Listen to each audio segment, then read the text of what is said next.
최후의 속임수, 적그리스도의 등장과 예수 그리스도의 재림오늘 우리는 성경의 오래된 예언이 현실이 되는 암울하지만 동시에 희망을 이야기하는 한 편의 서사를 따라가 보려 합니다.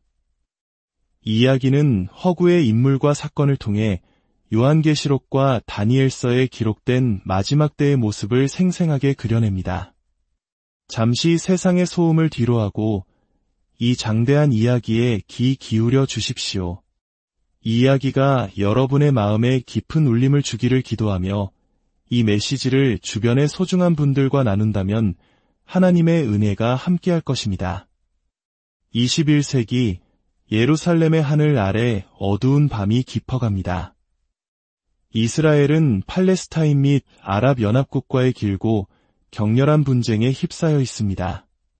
도시 위로는 사이렌 소리가 쉴 새 없이 울리고 드론의 기계음과 미사일의 갱음이 뒤섞여 간절한 기도를 삼켜버립니다.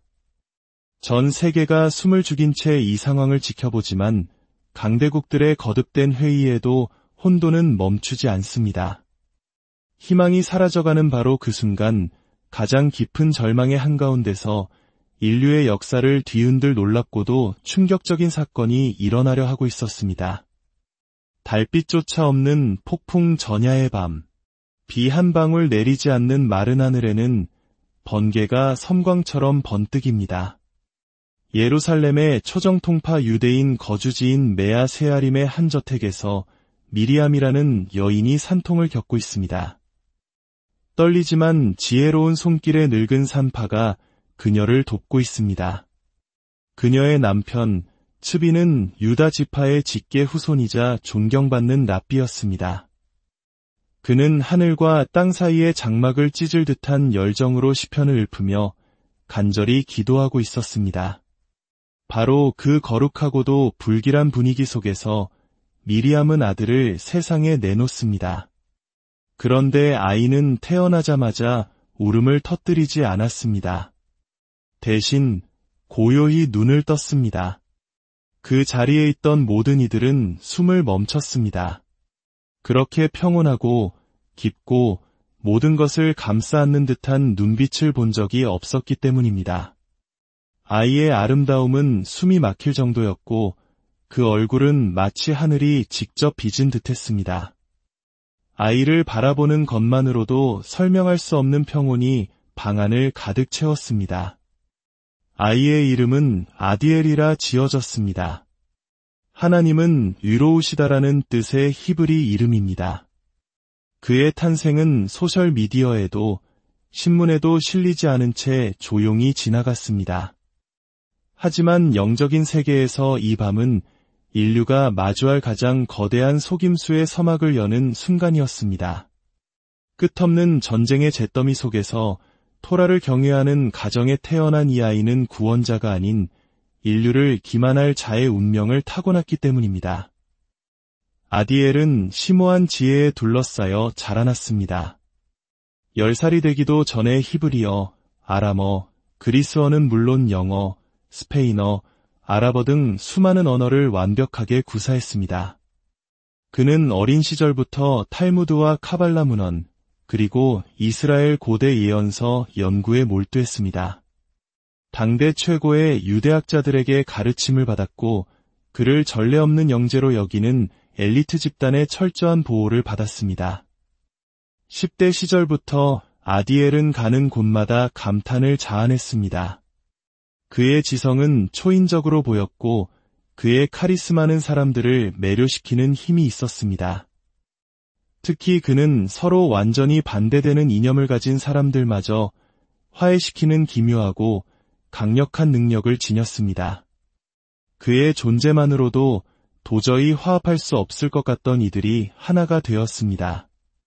사람들은 그저 그 앞에서 깊은 경외심을 느낄 뿐 아무도 그 원리를 설명하지 못했습니다. 매주 안식일이면 그의 부모는 경건하게 아들을 데리고 통곡의 벽으로 향했습니다. 그들은 아디엘을 순결의 상징이자 토라에 헌신하는 젊은이의 본보기로 내세웠습니다. 현대의 사내들인 원로들조차 그에게서 신성한 불꽃을 감지한 듯 깊은 존경심을 담아 그를 바라보았습니다. 그가 13살이 되어 성인식을 치르던 날, 아디엘은 회중 앞에서 토라를 낭독했습니다. 그의 목소리는 가장 완고한 마음마저 녹여 눈물을 흘리게 할 만큼 감동적이었습니다. 그런데 그가 낭독하는 바로 그 순간 맑고 청명한 하늘에서 천둥이 울려 퍼졌습니다. 어떤 이들은 그것을 하늘의 축복이자 신의 응답이라 해석했습니다. 하지만 그것은 축복이 아닌 경고였습니다. 다가올 심판의 메아리라는 사실을 아무도 깨닫지 못했습니다. 시간이 흐르는 동안 이스라엘과 아랍 국가들 간의 갈등은 걷잡을 수 없이 격화되었습니다. 국경은 불타고 외교는 실종되었습니다. 이 적대적인 분위기 속에서 예루살렘의 영향력 있는 랍비들은 목소리를 높여 오랫동안 기다려온 제3성전의 건축을 요구했습니다. 그들은 눈물을 흘리며 솔로몬과 스룹바벨의 성전이 있던 성전산에 들어가려 시도했습니다. 하지만 이슬람 세계의 반응은 즉각적이고 폭력적이었습니다. 대규모 폭동이 일어났고 성스러운 산은 다시 한번 정치적이자 영적인 전쟁터가 되었습니다. 이 모든 혼돈과 유혈 사태를 지켜보던 아디엘은 남몰래 다짐했습니다. 내가 바로 제3성전을 지을 자다. 내가 평화를 가져오리라 불타는 야망을 품은 그는 자신의 등장을 계획하기 시작했습니다. 그의 첫걸음은 이스라엘군 입대였습니다. 그는 수년간 복무하며 뛰어난 전략적 재능과 타고난 카리스마로 빠르게 두각을 나타냈습니다. 상관과 부하 모두에게 존경을 받았고 수많은 훈장을 받으며 그의 이름은 군대를 넘어 권력의 중심부까지 울려 퍼지기 시작했습니다. 수년간 치밀하게 쌓아올린 인기는 그에게 정치계로 가는 문을 열어주었습니다. 30살에 그는 이스라엘 정계의 최연소 거물이 되었습니다. 아직 국가를 이끌지는 않았지만 그는 권력의 가장 영향력 있는 인물들 사이를 물 만난 고기처럼 자유롭게 오갔습니다. 모든 이가 그를 존경의 눈으로 바라보았습니다. 그러나 바로 그때 영적인 세계에서는 역사의 흐름을 영원히 바꿀 거대한 사건이 일어나려 하고 있었습니다. 바로 교회의 휴거였습니다. 눈 깜짝할 사이에 수백만 명의 신실한 기독교인들이 지상에서 사라졌습니다. 가족들이 산산이 흩어지고 하늘에서는 비행기가 추락했으며 도로는 통제불능의 차들로 아수라장이 되었습니다. 사무실과 학교는 텅 비었고 세상은 전례 없는 혼돈 속으로 빠져들었습니다. 과학은 아무런 설명을 내놓지 못했고 정부는 침묵했으며 언론은 추측만 무성할 뿐이었습니다. 마치 신성한 장막이 찢어지고 인류가 버려진 듯했습니다. 분쟁 속에서도 간신히 버티던 이스라엘 역시 큰 타격을 입었습니다. 랍비들은 해답을 찾으려 애썼고 정치인들은 목적 없는 토론만 벌였습니다. 사람들은 지도자를 원했지만 그 어떤 목소리도 폭풍을 잠재울 수는 없었습니다. 바로 이 혼란과 고뇌의 한가운데서 아디엘이 그의 모든 영광을 드러내며 등장했습니다. 그는 평소와 같은 카리스마와 초자연적으로 보이는 언변으로 국민 앞에 섰습니다. 평화와 희망, 그리고 재건을 약속하는 그의 메시지는 유대민족의 마음을 사로잡았습니다. 다른 대안이 없던 상황 속에서 며칠 만에 그는 이스라엘의 최고 지도자로 추대되었습니다. 군중은 그에게 환호했고 뉴스는 그를 시대의 인물로 선포했습니다. 하지만 그 찬란한 미소 뒤에는 거대한 기만의 시작이 숨어 있었습니다. 아디엘의 곁에는 또 다른 인물이 등장했습니다. 희끗한 수염에 근엄한 얼굴을 한 노인 아자리아 벤 사울이었습니다.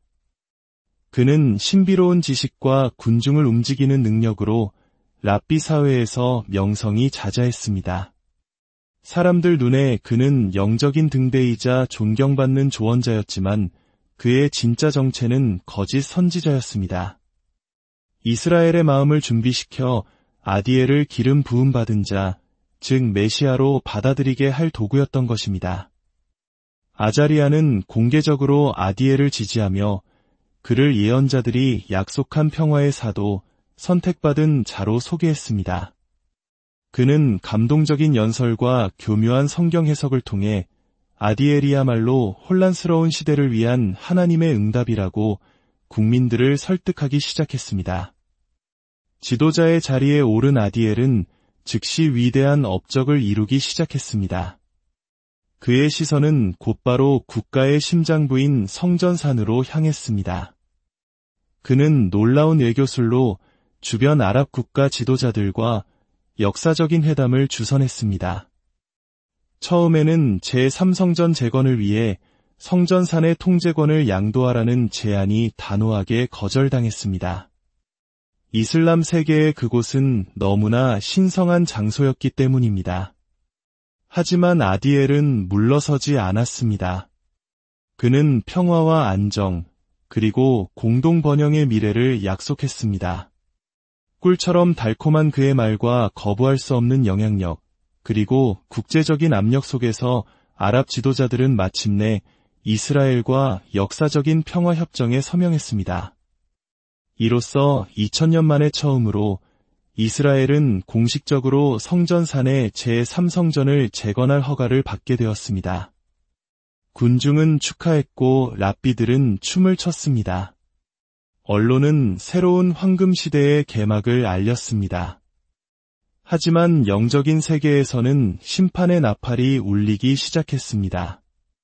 인간에게는 평화였지만 하늘에게는 대환난의 서곡에 불과했기 때문입니다. 이제 전 세계의 눈앞에서 상상조차 할 수 없었던 장면이 펼쳐지기 시작했습니다. 모든 국가의 카메라가 예루살렘을 비추고 헬리콥터가 성전산 위를 맴돌았습니다. 군인들과 기술자들의 호위를 받는 대형 장비들이 함성과 눈물 속에서 성스러운 산으로 진입했습니다. 먼지가 피어오르고 역사가 전율했습니다. 그리고 믿을 수 없는 일이 일어났습니다. 수세기 동안 그 자리를 지켜왔던 이슬람의 성지, 바위의 돔과 아라크사 모스크가 외과 수술처럼 정밀하게 하나씩 철거되었습니다. 하지만 반란도, 전쟁도, 저항도 없었습니다. 마치 보이지 않는 손이 모든 반대를 잠재운 듯 수세대 동안 불가능하다고 여겨졌던 일이 단 몇 시간 만에 벌어진 것입니다. 세계는 경악했고 각국 지도자들은 침묵했습니다. 아디엘은 해냈습니다. 근대사에서 그 누구도 세계적인 재앙을 일으키지 않고서는 이룰 수 없었던 위협이었습니다. 그의 이름은 언어와 국경을 넘어섰습니다.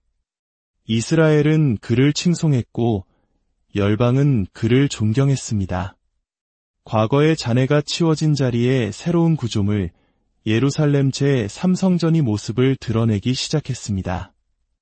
보이지 않는 손이 작업을 가속하는 듯 성전은 논리를 초월하는 속도로 지어졌습니다. 단 몇 달 만에 황금과 흰돌, 그리고 거룩한 상징들로 뒤덮인 웅장하고 장엄한 건물이 완성되었습니다. 그것은 인간의 손뿐만 아니라 세대를 초월한 야망으로 재건된 솔로몬 성전의 현대적 재현이었습니다. 마침내 봉헌식이 열렸습니다. 예루살렘은 인파로 가득 찼고 랍비들은 떨리는 목소리로 시편을 노래했습니다. 고대의 레위 율법에 따라 동물이 제물로 바쳐지고 향이 하늘로 피어올랐습니다. 이스라엘 전역이 축제에 휩싸였습니다. 사람들은 아디엘을 이사야, 스가랴, 에스겔 예언의 살아있는 성취로 보았고 그를 약속된 메시아로 환호했습니다. 메시아가 오셨다. 하나님께서 그의 성전을 회복하셨다. 군중 속에서 통일된 외침이 터져나왔습니다. 감동과 찬양이 가득한 하늘 아래 아디엘은 공식적으로 이스라엘의 메시아로 선포되었습니다. 바로 그때 거짓 선지자 아자리아가 군중 앞에 나섰습니다. 그는 떨리지만 단호한 목소리로 손을 들고 엄숙하게 선언했습니다. 이분이야말로 이스라엘의 참된 메시아이며 모든 예언의 최종적인 성취입니다. 나사렛 예수는 사기꾼이었습니다. 그는 성경을 이루지 못했고 마땅히 거부당해야 할 자였습니다. 그러나 아디엘, 이분이야말로 육신이 된 약속입니다. 광장은 기쁨의 함성으로 뒤덮였습니다. 유대 민족은 환희와 안도감에 휩싸여 스스로에게 말했습니다. 우리는 언제나 알고 있었다. 예수는 거짓 메시아였다. 이제 시간이 우리의 옳았음을 증명했다. 아디엘이야말로 하나님이 택하신 분이다. 그러나 그들의 외침은 하늘에서 신성모독처럼 울려 퍼졌습니다. 아디엘의 명성은 전 세계로 퍼져나갔습니다. 불가능해 보였던 중동의 평화를 이루고 전쟁 없이 예루살렘 성전을 재건한 그에게 유럽연합본부가 있는 브뤼셀에서 공식 초청장이 도착했습니다. 그는 국빈 대우를 받으며 유럽의회 대강당에 섰습니다. 세계 지도자들이 기대감에 찬 눈으로 그를 바라보았습니다. 아디엘은 권위와 평온이 깃든 목소리로 연설을 시작했습니다. 존경하는 세계 지도자 여러분, 우리는 인류 역사의 중대한 순간에 모였습니다. 전 세계를 뒤흔든 대규모 실종 사건을 우리는 무시할 수 없습니다. 아이를 잃은 어머니들, 텅 빈 사무실, 조종사 없는 비행기, 여러분의 국민이 답을 원하고 있음을 압니다. 그는 잠시 말을 멈췄습니다. 오늘 저는 모두가 들을 준비가 되지는 않았을 진실을 나누고자 합니다. 일어났던 일은 징벌이나 전쟁 행위가 아니었습니다. 그것은 인류의 발전을 수세기 동안 지켜봐온 우주적 존재들이 수행한 행성정화 작전이었습니다. 그들은 우리 종의 영적, 지구적 진화를 방해하던 이들을 제거한 것입니다. 여러분이 휴거라 부르는 것은 사실 도움을 받은 이주에 불과합니다. 사라진 이들은 파괴된 것이 아니라 더 위대한 목적을 위해 다른 차원으로 옮겨졌을 뿐입니다. 그의 말에 회의장은 경악과 혼란, 그리고 매혹이 뒤섞인 표정들로 술렁였습니다. 아디엘은 계속해서 말했습니다. 하지만 우리는 버려지지 않았습니다. 지금은 새로운 시작, 회복과 통합의 시대입니다. 전쟁은 그치고 증오는 사라질 것입니다. 모든 종교는 평화라는 단 하나의 메시지 아래 통합될 수 있습니다. 새로운 세상이 태어나고 있습니다. 그리고 저는 여러분 각자와 함께 그 탄생을 빛으로 인도할 것을 약속합니다. 그의 말은 황금의 강처럼 흘렀습니다. 그는 새로운 세계 질서를 제안했습니다.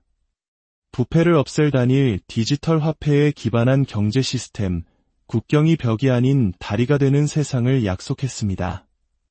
그의 연설이 끝나자 전례 없는 일이 벌어졌습니다.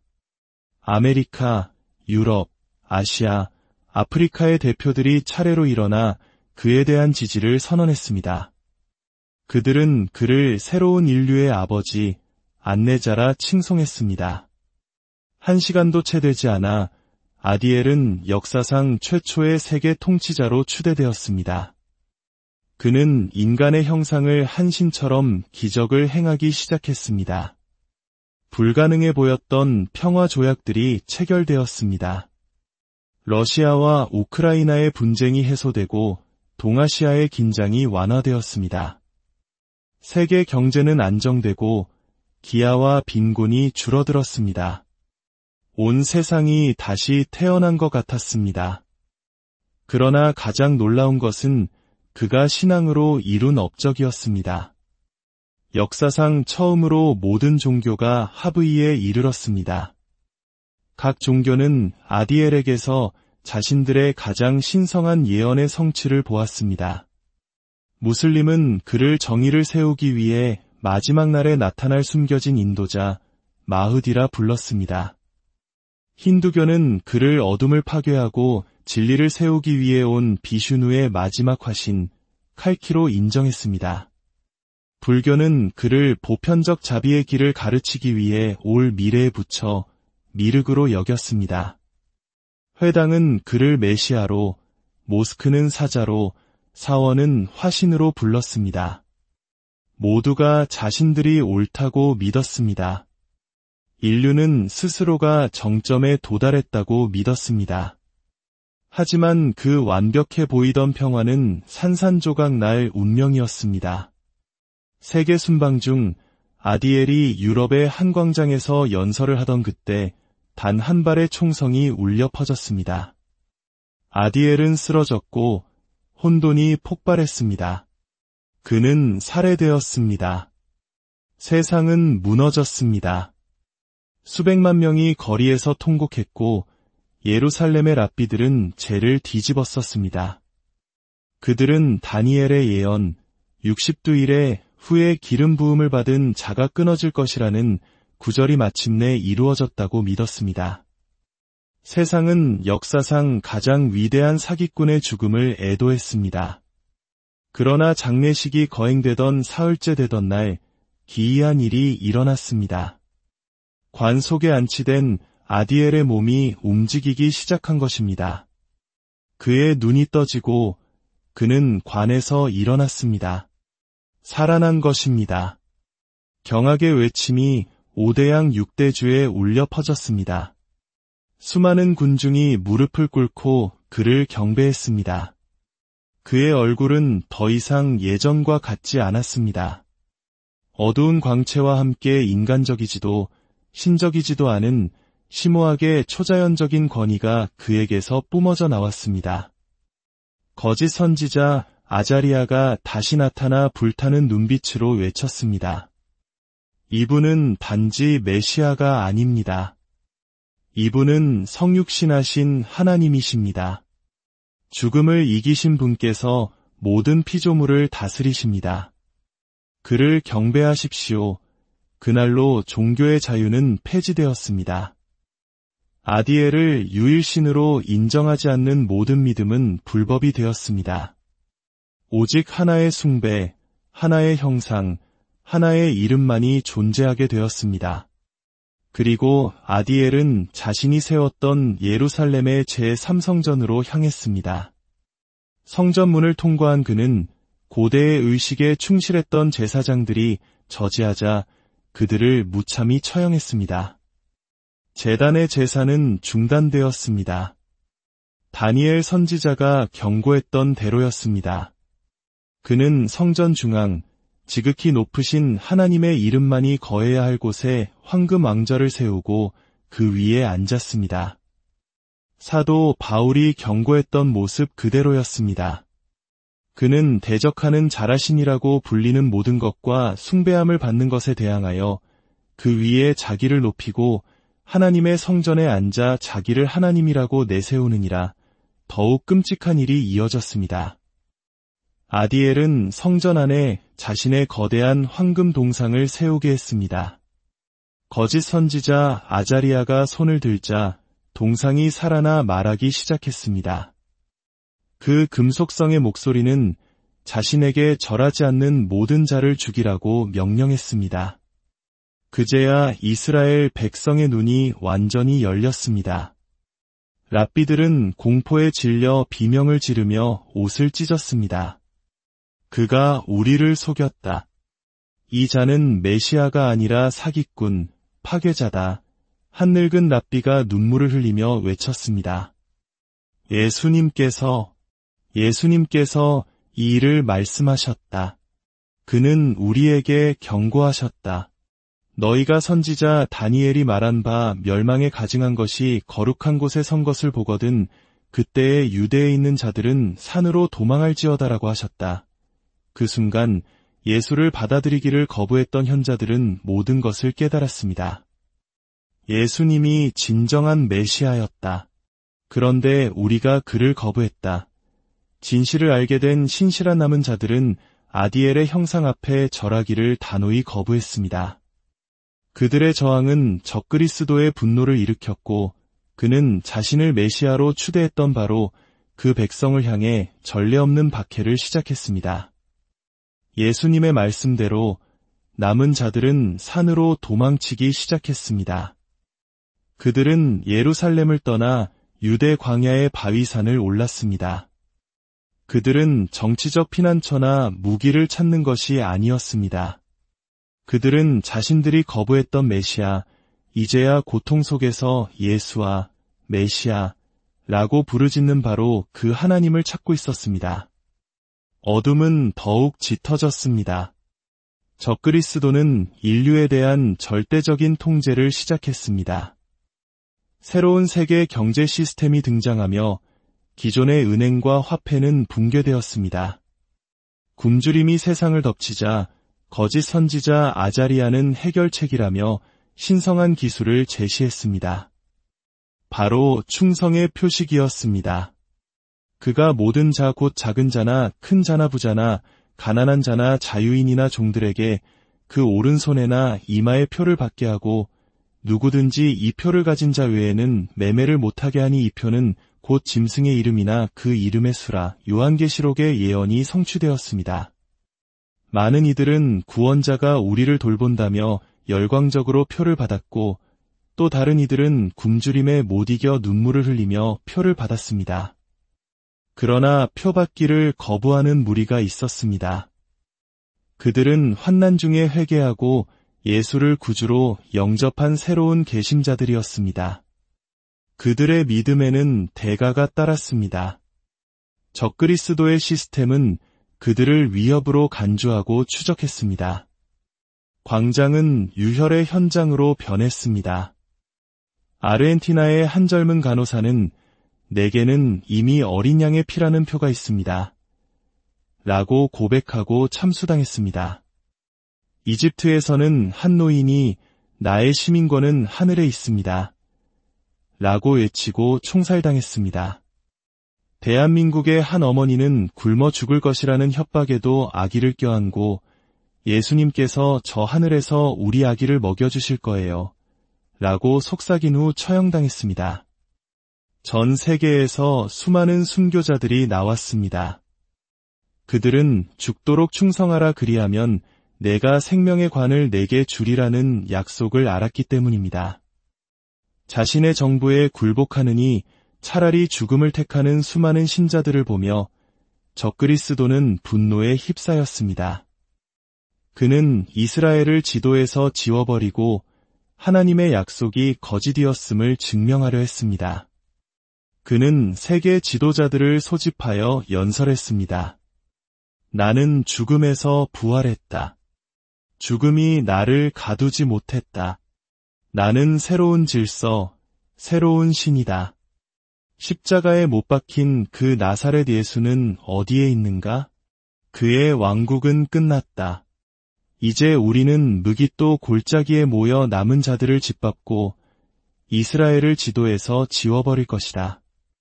마지막 유대인이 숨을 거둘 때 세상은 나를 왕이자 영원한 자로 알게 될 것이다.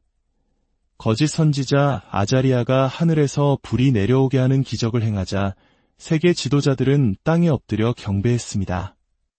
마침내 온 세상이 종말을 향해 행진하기 시작했습니다. 땅의 사방에서 적그리스도의 부름에 응답한 나라들이 모여들었습니다.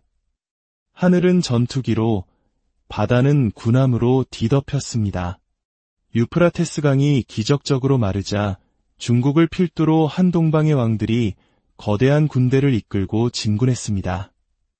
유럽의 독일, 프랑스, 러시아가 최첨단 무기를 동원했고 중동의 숙적들은 이스라엘에 대한 증오로 하나가 되었습니다. 아메리카와 아프리카의 국가들도 파괴를 위해 행진했습니다. 인류 역사상 가장 거대한 군대가 이스라엘의 무깃도 지역에 집결했습니다. 예루살렘은 포위되었고 이스라엘은 멸망 직전에 놓였습니다. 적그리스도는 하늘을 보며 오만하게 외쳤습니다. 아브라함의 하나님은 어디 있는가? 그의 백성은 쓰러지기 직전이다. 내가 승리자다. 바로 그 순간 이스라엘 백성은 무너졌습니다. 그들은 찢어지는 마음으로 자신들이 결코 발음하고 싶지 않았던 그 이름을 부르짖었습니다. 예수아, 예수아, 우리를 구하소서. 예수님, 우리를 용서하소서. 우리가 무엇을 하는지 알지 못했나이다. 수세기의 무게가 그들의 어깨를 짓눌렀습니다. 스가랴의 예언이 성취되는 순간이었습니다. 그들이 그칠은 그를 바라보고 그를 위하여 애통하기를 독자를 위하여 애통하듯 하며 역사상 처음으로 이스라엘은 한 목소리로 진정한 구원자를 불렀습니다. 그 순간 하늘이 찢어지며 영원한 빛이 전쟁의 검은 구름을 꿰뚫었습니다. 그리고 예수님께서 백마를 타신 모습으로 나타나셨습니다. 그의 눈은 불꽃 같았고 허벅지에는 만왕의 왕, 만주의 주라는 이름이 기록되어 있었습니다. 그 주위에는 영광스럽게 된 성도들과 천사들, 모든 민족 가운데서 구속받은 자들이 눈부시게 흰 세마포 옷을 입고 그를 따랐습니다. 예수님께서 말씀하셨던 너희가 주의 이름으로 오시는 이를 찬송하리로다 할 때까지는 나를 보지 못하리라는 말씀이 이루어졌습니다. 이스라엘은 그를 보았고 그를 알아봤으며 그를 영접했습니다. 그의 발이 감람산에 서자 산이 둘로 갈라졌습니다. 땅이 갈라지고 산들이 진동했습니다. 적그리스도는 최후의 발악으로 모든 무기를 동원해 그를 향해 발사하라고 명령했습니다. 그러나 모든 무기는 그에게 닿기도 전에 허공에서 분해되었습니다. 예수 그리스도께서는 그저 그의 영광을 드러내셨을 뿐입니다. 그 빛만으로도 적그리스도는 완전히 소멸되었습니다.